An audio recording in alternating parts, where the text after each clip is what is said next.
আসসালামু আলাইকুম, স্বাগত জানাচ্ছি আরটিভি রাতের সংবাদে। পুরোটা সংবাদ জুড়ে আপনাদের সাথে রয়েছে মিনিস্টার সুজানা। ঐক্য ভাঙতে পরাজিত শক্তি ষড়যন্ত্র চালিয়ে যাচ্ছে এমন মন্তব্য করে সবাইকে সতর্ক করেছেন প্রধান উপদেষ্টা অধ্যাপক ডক্টর মোহাম্মদ ইউনূস। 3 দিনব্যাপী পুলিশ সপ্তাহের উদ্বোধনী অনুষ্ঠানে রাষ্ট্রে ন্যায় প্রতিষ্ঠায় আগামী নির্বাচনে পুলিশকে নিরপেক্ষ ভূমিকা পালনেরও কড়া নির্দেশ দেন প্রধান উপদেষ্টা। রিপোর্ট করছেন জাহিদ রহমান। আমার পুলিশ আমার দেশ, বৈষম্যহীন বাংলাদেশ প্রতিপাদ্যে শুরু হলো পুলিশ সপ্তাহ। 3 দিনব্যাপী এই আয়োজনের উদ্বোধন করেন প্রধান উপদেষ্টা ডক্টর মোহাম্মদ ইউনূস। স্বৈরাচারের অন্যায় আদেশ পালন করতে গিয়ে পুলিশ বাহিনীকে জনরোষের শিকার হতে হয়েছে এমন মন্তব্য করে প্রধান উপদেষ্টা বলেন, এজন্য অনেক সৎ পুলিশকেও মাশুল দিতে হয়েছে। অশুভ চক্র আমাদের স্বপ্নকে, আমাদের ঐক্যকে ভেঙে দিতে সব শক্তি নিয়ে চেষ্টা করছে। একে প্রতিহত করার জন্য আপনাদেরকে সবসময় সতর্ক থাকতে হবে। ন্যায্যতার ভিত্তিতে গঠিত একটি বৈষম্যমুক্ত গণতান্ত্রিক বাংলাদেশ নির্মাণের স্বপ্ন দেখছি। জুলাই গণ অভ্যুত্থান আমাদের সেই সুযোগ করে দিয়েছে। এই সুযোগ হারালে আমরা পরবর্তী প্রজন্মের কাছে চিরজীবনের জন্য দায়ী থাকব। পুলিশ জনগণের বন্ধু, এমন বাস্তবতা প্রতিষ্ঠা করা কঠিন হলেও তা বাস্তবায়নের নির্দেশ দেন প্রধান উপদেষ্টা। পুলিশ জনগণের মধ্যে যে দূরত্ব সৃষ্টি হয়েছে সেই দূরত্ব কমিয়ে আনা, পুলিশ বাহিনীর প্রতি মানুষের আস্থা ফিরিয়ে আনা। আমি বলবো এটা কঠিন না। একবার সে আন্তরিক পরিবেশ সৃষ্টি হলে এই বন্ধন অটুট থাকবে। অনিয়মের মাধ্যমে নির্বাচিত জনপ্রতিনিধি দিয়ে ন্যায় প্রতিষ্ঠা করা সম্ভব নয় একথা জানিয়ে প্রধান উপদেষ্টা বলেন, ত্রয়োদশ জাতীয় সংসদ নির্বাচনে জনগণের ইচ্ছে মতো ভোটাধিকার প্রয়োগ নিশ্চিত করতে চায় সরকার। এই নির্বাচন যেন সুষ্ঠু ও শান্তিপূর্ণ উপায়ে অনুষ্ঠিত হয়, সেজন্য পুলিশ সদস্যদের ভূমিকা খুবই গুরুত্বপূর্ণ। ভবিষ্যতে কখনো যেন পুলিশ বাহিনীকে দলীয় বাহিনী বা অন্যায় কাজে ব্যবহার না করা যায়, তার জন্য একটা সুষ্ঠু ও নিরপেক্ষ নির্বাচন অত্যন্ত জরুরি। 4টি ক্যাটাগরিতে সাহসিকতা ও বীরত্বপূর্ণ কাজের স্বীকৃতিস্বরূপ এবার 62 জনকে বাংলাদেশ পুলিশ পদক বিপিএম ও রাষ্ট্রপতি পুলিশ পদক পিপিএম ব্যাচ পরিয়ে দেন প্রধান উপদেষ্টা। জাহিদ রহমান, আরটিভি, ঢাকা। মানবিক করিডোর নিয়ে জাতিসংঘ বা অন্য কারোর সঙ্গে সরকারের আলোচনা হয়নি বলে জানিয়েছেন প্রধান উপদেষ্টার প্রেস সচিব শফিকুল আলম। একটি গণমাধ্যমকে দেওয়া সাক্ষাৎকারে তিনি জানান, জাতিসংঘের নেতৃত্বে রাখাইনে মানবিক সহায়তা দেয়া হলে বাংলাদেশ লজিস্টিক সহায়তা দিতে আগ্রহী থাকবে। বিশ্বের বড় কোনো শক্তি এই করিডোরের সঙ্গে জড়িত বলে প্রকাশিত প্রতিবেদন সম্পূর্ণ মিথ্যা ও প্রোপাগান্ডা বলেও দাবি করেন প্রধান উপদেষ্টার প্রেস সচিব। লন্ডনে চিকিৎসা থেকে দেশে ফিরতে বিএনপি চেয়ারপারসন বেগম খালেদা জিয়ার জন্য এয়ার অ্যাম্বুলেন্স প্রস্তুত করা হচ্ছে বলে জানিয়েছেন পররাষ্ট্র উপদেষ্টা মোহাম্মদ তৌহিদ হোসেন। মঙ্গলবার বিকেলে পররাষ্ট্র মন্ত্রণালয়ে সাংবাদিকদের একথা বলেন তিনি। তবে তিনি কবে দেশের উদ্দেশ্যে রওনা দেবেন সে বিষয়ে এখনও কিছু জানা যায়নি। এর আগে খালেদা জিয়ার জন্য এয়ার অ্যাম্বুলেন্সের ব্যবস্থা করতে গত সপ্তাহে পররাষ্ট্র উপদেষ্টা মোহাম্মদ তৌহিদ হোসেনকে চিঠি দেন বিএনপির মহাসচিব মির্জা ফখরুল ইসলাম আলমগীর। তাতে বলা হয়, খালেদা জিয়ার শারীরিক অবস্থা স্থিতিশীল, তবে আশঙ্কামুক্ত নন। তাই চিকিৎসকরা তাকে বিশেষ এয়ার অ্যাম্বুলেন্সে করে দেশে আসার পরামর্শ দিয়েছেন। অপকর্ম করলে বিএনপিকেও ছুঁড়ে মারবে জনগণ, এমন মন্তব্য করে নিজ দলের নেতাকর্মীদের সতর্ক করেছেন দলটির মহাসচিব মির্জা ফখরুল ইসলাম আলমগীর। বিকেলে ঠাকুরগাঁও সদর ও জগন্নাথপুর উপজেলার বিভিন্ন স্থানে গণসংযোগ অনুষ্ঠানে একথা বলেন তিনি। ভিন্ন মতের মানুষের সাথে শত্রুতার সংস্কৃতি বদলানোর আহ্বান জানান মির্জা ফখরুল। ঠাকুরগাঁও প্রতিনিধির পাঠানো তথ্যচিত্রে বিস্তারিত জাকারিয়া খানের রিপোর্টে। আগামী নির্বাচন ঘিরে গণসংযোগ করছে দেশের অন্যতম প্রধান রাজনৈতিক দল বিএনপি। এর অংশ হিসেবে মঙ্গলবার ঠাকুরগাঁয়ের বিভিন্ন স্থানে গণসংযোগ করেন বিএনপি মহাসচিব মির্জা ফখরুল ইসলাম আলমগীর। সে সময় তিনি বলেন, বিএনপি সংস্কার চায় বলেই অনেক আগেই সংস্কারের 31 দফা প্রস্তাব করেছে। তবে সংস্কারের পাশাপাশি যথাসময়ে নির্বাচনও জরুরি বলে মন্তব্য করেন তিনি। আমরা সেজন্যই বলছি, খুব পরিষ্কার করে আমরা 31 দফা দিচ্ছি সংস্কারের, যে আমরা কোনো বিভেদ রাখতে চাই না। এই মিটিংগুলোতে মানুষের মুখ দেখে বুঝতে পারবেন যে সবাই পরিবর্তন চায় এবং সবাই ভোট দিয়ে সরকার গঠন করতে চায়। বিএনপি মহাসচিব বলেন, বিগত বছরগুলোতে অত্যাচার নির্যাতনের প্রতিশোধ নিতে চায় না তার দল। বলেন, দল মত ধর্ম নির্বিশেষে একটি শান্তির বাংলাদেশ গড়তে চায় বিএনপি। প্রতিহিংসা চায় না, প্রতিশোধ চাই না। সকল শিব সম্পর্কে দিয়ে হিন্দু, মুসলমান, বৌদ্ধ, খ্রিস্টান সমস্ত দলগুলো মিলে আমরা এখানে একটা শান্তির বাংলাদেশ তৈরি করতে চাই। এর আগে নিজ জেলায় পৌঁছে বিভিন্ন প্রতিষ্ঠান ও মসজিদে সাধারণ মানুষের সাথে মতবিনিময় করেন মির্জা ফখরুল ইসলাম আলমগীর। জাকারিয়া খান, RTV। জাতীয় নির্বাচন নিয়ে জামাত ইসলামী প্রধান উপদেষ্টার কথায় আস্থা রাখতে চায় বলে মন্তব্য করেছেন দলটির আমির ডাক্তার শফিকুর রহমান। মঙ্গলবার দুপুরে মৌলভীবাজারের কুলাউড়া পৌরসভায় অমুসলিমদের সঙ্গে মত বিনিময় শেষে সাংবাদিকদের তিনি কথা বলেন। এ সময় তিনি আরও বলেন, ডিসেম্বর থেকে জুনের মধ্যেই জামায়াত নির্বাচন চায়, তবে নির্বাচনের জন্য ডিসেম্বর ও এপ্রিল উপযোগী বলে মন্তব্য করেন তিনি।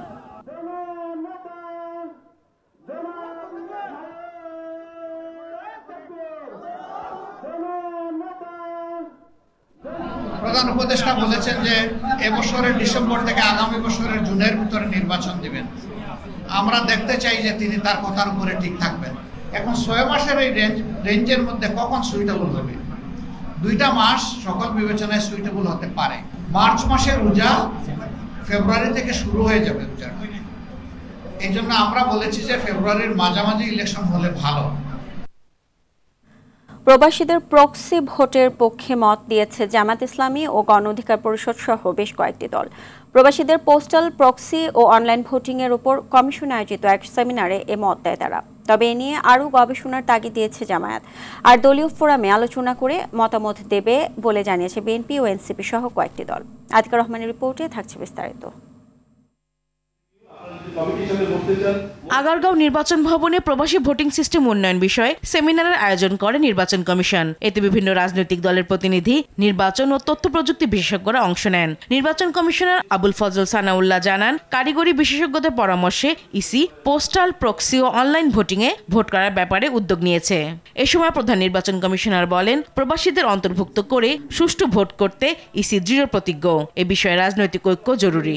আউট অফ কান্ট্রি ভোটিং এ একটা ধরনের সিম্পলিসিটি যেমন ইম্পর্টেন্ট, তারপরে আইন কানুনের পরিবর্তন যাতে যথাসম্ভব কম করতে হয়, কস্ট ইফেক্টিভ যাতে হয় এবং মানুষের ট্রাস্ট যাতে থাকে, এগুলো সব এনশিওর করে আমাদেরকে আগাতে হবে। সেমিনার শেষে বিএনপি নেতারা বলেন, প্রবাসীদের ক্ষেত্রে এনআইডির পাশাপাশি পাসপোর্ট সংযুক্ত করতে হবে। আর পদ্ধতির বিষয়ে দলীয় ফোরামে সিদ্ধান্ত নিয়ে ইসিকে জানাবেন তারা।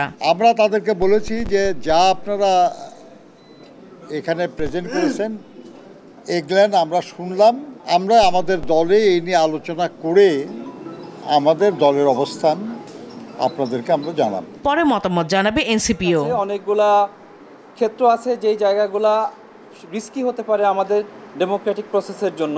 রিজার্ভেশনগুলো আমরা আগামী 15 তারিখের মধ্যে লিখিতভাবে জানাবো। এদিকে প্রক্সি পদ্ধতির পক্ষে মত দিলেও এর বিশ্বাসযোগ্যতা নিশ্চিতে আরও গবেষণা তাগিদ দিয়েছে জামায়াত ইসলামী ও গণ অধিকার পরিষদ। এই 3টা পদ্ধতির মধ্যে সবথেকে সহজ এবং মোটামুটি রিলায়েবল হলো প্রক্সি পদ্ধতি। এক্স যাকে নমিনেশন দিল ওয়াইকে, ওয়াই তার এক্স এর পছন্দ মোতাবেক ভোট নাও দিতে পারে।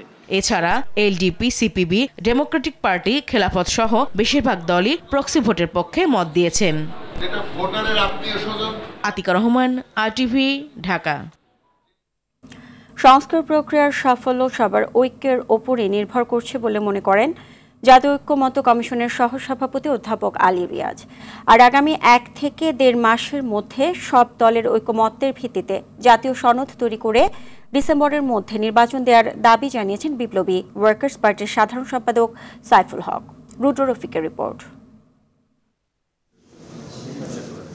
সংস্কার কমিশনের দেয়া প্রস্তাব ও সুপারিশ নিয়ে জাতীয় সংসদ ভবনের এলডি হলে বিপ্লবী ওয়ার্কার্স পার্টির সঙ্গে বৈঠক করে জাতীয় ঐকমত্য কমিশন। কমিশনের সহসভাপতি অধ্যাপক আলী রিয়াজের মতে, গণতান্ত্রিক সমাজে ভিন্ন মত থাকলেও সংস্কার প্রশ্নে সবার লক্ষ্য এক। আমরা সকলে এক ভাষায় কথা বলবো না, কিন্তু আমাদের লক্ষ্য এক। সেই জায়গা থেকেই আমরা আসলে ঐক্যবদ্ধ আছি, থাকব, এবং বাংলাদেশের গণতান্ত্রিক শক্তির ঐক্যের উপর নির্ভর করবে যে আমরা আমাদের কতটুকু সাফল্য আমরা অর্জন করতে পারব। বৈঠকে 166টি সুপারিশের মধ্যে 122টির সাথে একমত হয় বিপ্লবী ওয়ার্কার্স পার্টি।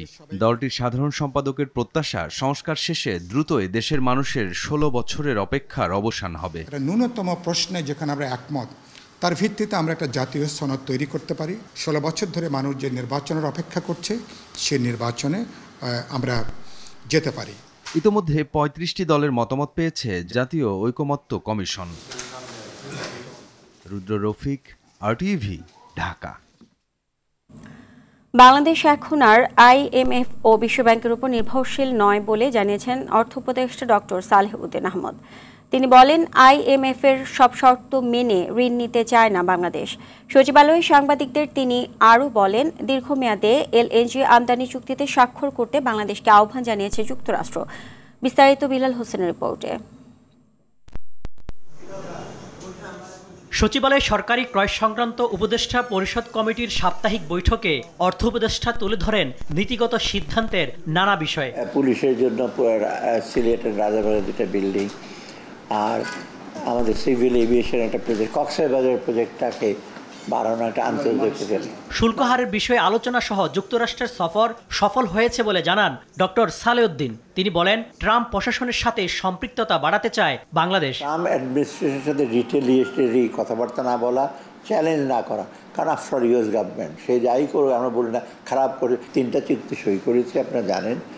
$650 মিলিয়ন বে টার্মিনাল, $200 মিলিয়ন হলো আপনার সেফটি নেট এবং এই যে রেজিলিয়েন্স প্রজেক্ট। এ সময় তিনি জানান, IMF এর সব শর্ত মেনে আমরা ঋণ নিতে চাই না, আর এখন বিশ্বব্যাংকের উপর বাংলাদেশ নির্ভরশীল নয়। কিছু কিছু শর্ত যেগুলো আমরা সবগুলো আমরা পরিপালন করতে চাই না। IMF ডিপেন্ডেন্ট আমরা না, এখন আর ওই দিন চলে গেছে। IMF বা ওয়ার্ল্ড ব্যাংক ডিপেন্ডেন্ট। শর্ত দিলে IMF এর সহায়তা ছাড়াই আসন্ন বাজেট দেওয়া হবে বলে জানান অর্থ উপদেষ্টা। আমরা কিন্তু IMF থেকে আর টাকা পাই নাই এই গভর্নমেন্ট আসার পর। বিলাল হোসেন, RTV, ঢাকা। ছাত্রদল সন্দেহে চট্টগ্রামে মেডিকেল কলেজের 3য় বর্ষের ছাত্র আবিদকে পিটিয়ে হত্যার মামলায় খালাস পাওয়া সব আসামিকে নিম্ন আদালতের আত্মসমর্পণের নির্দেশ দিয়েছে হাইকোর্ট। একই সঙ্গে তাদের খালাসের রায় কেন বাতিল করা হবে না মর্মে রুলও জারি করা হয়েছে। রিভিশন আবেদনের পরিপ্রেক্ষিতে জাকির হোসেন ও সৈয়দ জাহেদ মনসুরের হাইকোর্ট বেঞ্চ মঙ্গলবার এ আদেশ দেয়। 2011 সালের 19 অক্টোবর কলেজের হোস্টেলে ছাত্রলীগের নির্যাতনের শিকার হয়ে 21 অক্টোবর হাসপাতালে মারা যায় আবিদ।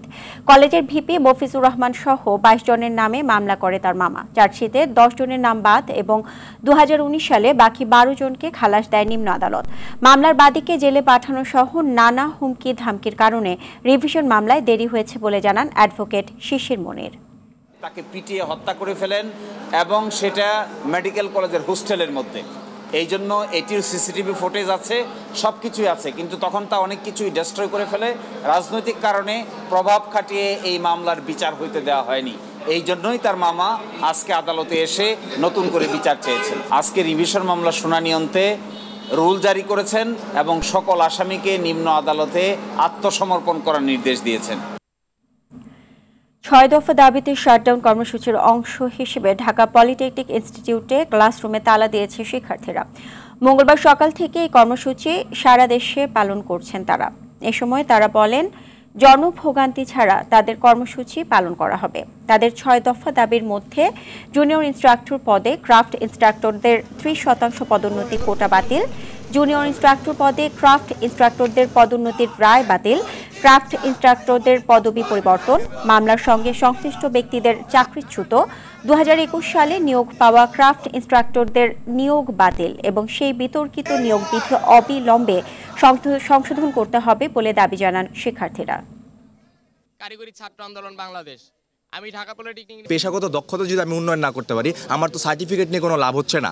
আমার দিন শেষে সেই সার্টিফিকেট নিয়ে ঝালমুড়ি খাওয়া ছাড়া কোনো উপায় নেই। কিছু কিছু দফা আছে সেটা সরাসরি প্রধান উপদেষ্টা বরাবর যাবে, কিছু দফা আছে যেগুলো সরাসরি শিক্ষা উপদেষ্টা বরাবর যাবে। তো সেই দফাগুলো নিয়ে কিন্তু আমাদের কাজ হচ্ছে না। বিগত আমাদের প্রায় 2বার বৈঠক হয়েছে, 3বার লাস্ট যে মিটিং ছিল সাথে সেই মিটিং নিয়ে 3বার বৈঠক হয়েছে, কিন্তু আমরা এখনও কোনো বাস্তবায়িত ফলাফল দেখতে পাই না 2 নম্বর দাবির সপক্ষে। বাংলাদেশ ও চীনের কূটনৈতিক সম্পর্কের 50 বছর পূর্তি উপলক্ষে চাইনিজ ক্যালিওগ্রাফি প্রদর্শনীর আয়োজন করা হয়েছে। বিকেলে জাতীয় জাদুঘরে এই প্রদর্শনীর উদ্বোধন করা হয়। ঢাকাস্থ চাইনিজ দূতাবাস, বাংলাদেশ চীন ফ্রেন্ডশিপ সেন্টার ও ঢাকা বিশ্ববিদ্যালয়ের কনফুসিয়াস ইনস্টিটিউটের যৌথ উদ্যোগে আয়োজিত অনুষ্ঠানের উদ্বোধন করেন চীনা দূতাবাসের সাংস্কৃতিক কর্মকর্তা সুন ক্যাংনিং। এ সময় বাংলাদেশ চীন ফ্রেন্ডশিপ সেন্টারের সাধারণ সম্পাদক HM Jahangir Alam Rana, Chinese calligraphy ভক্ত লিউচেন, কৌতাহাই এবং হু সং সহ দুটি প্রতিষ্ঠানের কর্মকর্তারা উপস্থিত ছিলেন।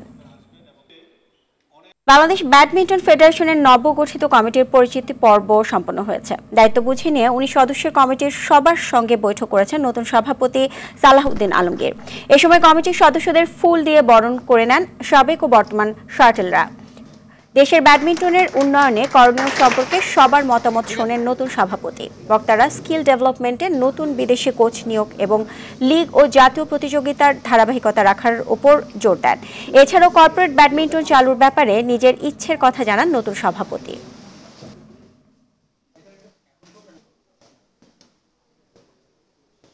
আমি মনে করি যে আমাদের বাংলাদেশে অজস্র মেধাবী প্লেয়ার গ্রামে গঞ্জে পড়ে আছে, হয়তো ঠিকমতো তাদেরকে আমরা একটা সুযোগ করে দিতে পারতেছি না, এই জন্য হয়তো লাইমলাইটে আসতেছে না। তা আমি মনে করি যে বাংলাদেশের প্রত্যেকটা কর্নারে কর্নারে আমরা ভালো প্লেয়ার সার্চ করব, আমরা বিদেশি ট্রেনার আনবো এবং এগুলো আমাদের অর্থায়নে করব।